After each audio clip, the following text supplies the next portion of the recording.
కళ్యాణ్ గారు ఒక ఎలక్షన్లో మొత్తం ఓడిపోయి 2 సార్లు ఓడిపోయి నెక్స్ట్ ఎలక్షన్కి గెలిచిన పోటీ చేసిన ప్రతి సీటు గెలిచి తర్వాత మీరు ఎక్స్పెక్ట్ చేశారో లేదో తెలియదు కానీ ఆయన వచ్చి చిరంజీవి గారి దగ్గరకు వచ్చి మీ ఫ్యామిలీ అందరి దగ్గరకు వచ్చి ఆయన కాళ్ళ మీద సాష్టాంగ నమస్కారం మీరు పడ్డారు. చెప్తుంటేనే నాకు కంట్లో నీళ్ళు వస్తాయి. It's very emotional moment for us. మీరు కూడా అక్కడ ఉన్నారు, మొత్తం ఫ్యామిలీ అంతా ఉంది. అది ఎక్స్పెక్ట్ చేశారా ఫస్ట్ అలా వచ్చి చిరంజీవి గారికి అలా?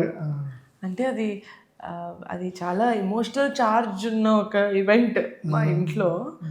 చాలా పర్సనల్గా అనిపించింది నాకు యాక్చువల్లీ. అంటే I didn't even realise cameras ఉన్నాయి, ఇదంతా అసలు ఆ థాట్లోనే లేదు. నాకు తెలుసు డెఫినెట్గా కళ్యాణ్ బాబాయ్ డాడీని ఒక ఫాదర్ లాగానే చూస్తారు, మా నాన్న కూడా. మా నాన్న కళ్యాణ్ బాబాయ్ని కొడుకులాగా, డాడీని ఫాదర్ లాగా చూస్తారు. యూనో దట్స్ ద వ్యూ అట్లా ఉంటుంది. నాకు తెలుసు కళ్యాణ్ బాబాయ్ డాడీని ఫాదర్ లాగానే చూస్తారు, ఎందుకంటే తాతయ్య లేరు కాబట్టి. ఆ ఎమోషన్ అయితే జరిగింది ఆబ్వియస్లీ చాలాసార్లు. కళ్యాణ్ బాబాయ్ బర్త్డేకి కానీ దేనికి కానీ డాడీ బ్లెస్ చేసినప్పుడు అది వేరు. ఇది మాకు చూడ్డానికి కొత్తగా లేకపోయినా అంటే అది అదో ఒక రిలీఫ్ లాగా కళ్యాణ్ బాబాయ్ ఫీల్ అయ్యారు. It's finally like I've done this, you know ఇన్ని ఇయర్స్ కష్టం. ఇట్ ఫెల్ట్ లైక్ మనం ఎగ్జామ్ రిజల్ట్స్ తీసుకొచ్చి ఇంట్లో చూపిస్తాం కదా, టాప్ ఫస్ట్ క్లాస్లో పాస్ అయితే, అట్లా అనిపించింది. But in very very emotional. నాకు తెలిసి వస్తున్నారు అని మీకు తెలిసే ఉండొచ్చు ముందే, కానీ వస్తున్నారు కలుస్తారు అందరూ కంగ్రాచులేట్ చేయడం ఉంటుంది తప్ప అంత ఎమోషనల్ మూమెంట్. చిరంజీవి గారికి సాష్టాంగ నమస్కారం పెట్టారు, తర్వాత వదిన గారికి పెట్టారు, వాళ్ళ మదర్కి పెట్టారు.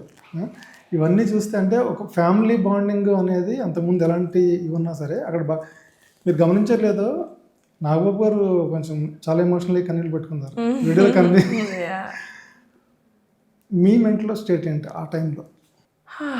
అట్లా అమ్మా అంటే అది ఏంటంటే బాబాయ్ విన్ అయిన తర్వాత అమ్మయ్యా అయిపోయింది అది కాదు, అప్పుడు స్టార్ట్ అవుతుంది. బాబాయ్ ఏదైతే చెప్పారో పబ్లిక్ ఇది చేస్తాను, this is what I'm going to do for you, it's like he got permission to do all of that. అంటే అథారిటీ వస్తుంది కదా మనకి as a deputy chief minister, అథారిటీతో చేస్తున్నారు.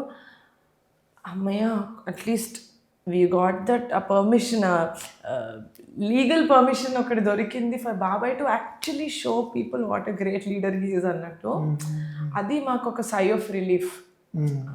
అమ్మయ్య like the toughest battle is over. ఎందుకంటే జనాల్ని నమ్మించి నిజం అంటే మనం వరల్డ్ ఆఫ్ పర్సెప్షన్ కదండి, మనం ఏది చూస్తే మనం అదే నమ్ముతాం. కొన్నిసార్లు ఇప్పుడు ఎవరైనా కోట్ల రూపాయలు దానాలు చేసి ఉండొచ్చు, అది మనం చూస్తే కానీ మనం నమ్మం. సో ఇది కూడా మనం ఏదైనా చెప్పొచ్చు. Even in politics, drawing parallel to cinema also చెప్తున్నా, మనం ఎన్నైనా మాట్లాడచ్చు, లాస్ట్కి వాళ్ళకి అది కనిపిస్తేనే వాళ్ళు నమ్ముతారు. ఎస్పెషలీ ఇన్ పాలిటిక్స్ కళ్యాణ్ బాబాయ్ అన్నీ చెప్పుండొచ్చు, but he did not have a chance to actually do it. అది పదవి వచ్చిందా లేదా అని కూడా చూసుకోకుండా last first time when he did not win అయినా కూడా he did not, he said నేను చేస్తా, నాకు వచ్చినా లేకపోతే. కళ్యాణ్ గారు వెరీ స్ట్రాంగ్ ఆ విషయంలో. అసలు కేర్ కూడా చేసే మనిషి కదా, అందరికీ తెలిసింది. నేను ఫ్యామిలీ వైపు నుంచి ఒక అమ్మాయిగా మీకు నాకు యాక్చువల్లీ చిన్నప్పటి నుంచి నాకు నెవర్ రియలీ ఫాలోడ్ పాలిటిక్స్ అండి. నేను ఎక్కువ ఫాలో అవ్వలేదు. అది ఏదో ఒక స్పెసిఫిక్ రీజన్ వల్ల కూడా కాదు. నేను చిన్నగా ఉన్నప్పుడు నాకు తెలిసిన ఫస్ట్ సీఎం చంద్రబాబు నాయుడు గారు. చాలా చిన్నగా ఉన్నప్పుడు. అది నేను ఎలా గుర్తుపెట్టుకునేవాళ్ళంటే కొన్ని జనరేషన్స్ పిల్లిగడ్డ ఉండేది, లేకపోతే మా స్కూల్లో కూడా పోస్టర్స్ ఉండేవి చూడడానికి. చాలా మెమరబుల్ ఫేస్ కాబట్టి నాకు అలా గుర్తు చిన్నప్పుడు అంతే. నాకు పాలిటిక్స్ గురించి ఏంటి తెలుసు అంటే సీఎం పేరు, గవర్నర్ పేరు, పిఎం పేరు తెలుసు చిన్నప్పుడు అంతే. Somehow I was not a very responsible ఇట్లా పాలిటిక్స్ గురించి నేర్చేసుకుందాం అన్న చైల్డ్హుడ్ లేదు నాకు. ఎందుకంటే probably two into cinema, into playing, తక్కువ ఉంటుంది మేబీ.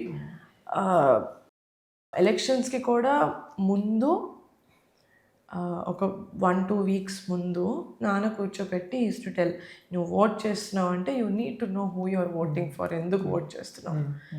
అట్లీస్ట్ ఈ వారమైనా నువ్వు న్యూస్ చూసుకొని you decide who you think is a leader. General politics follow అవుతారా జనరల్గా హెడ్లైన్స్ చూడడం కానీ అలాంటివి ఏం జరుగుతుంది నేనా మీరు ఇప్పుడు ఇప్పుడు లేదు ఇప్పుడు ఇప్పుడు అదే ఇప్పుడు అప్పుడు ఏం లేదు అసలు. అంటే I think as a youngster అంటే అందరూ అంటారు కదా మన ఫ్యూచర్ మన యూత్ చేతిలో ఉంది అని చెప్పి, కానీ ఆ యూత్కి పాలిటిక్స్ మీద ఇంట్రెస్ట్ తీసుకురావడం చాలా కష్టం. ఎందుకంటే మాకు చాలా అవిగేషన్స్ ఉంటాయి యంగ్ టైంలో.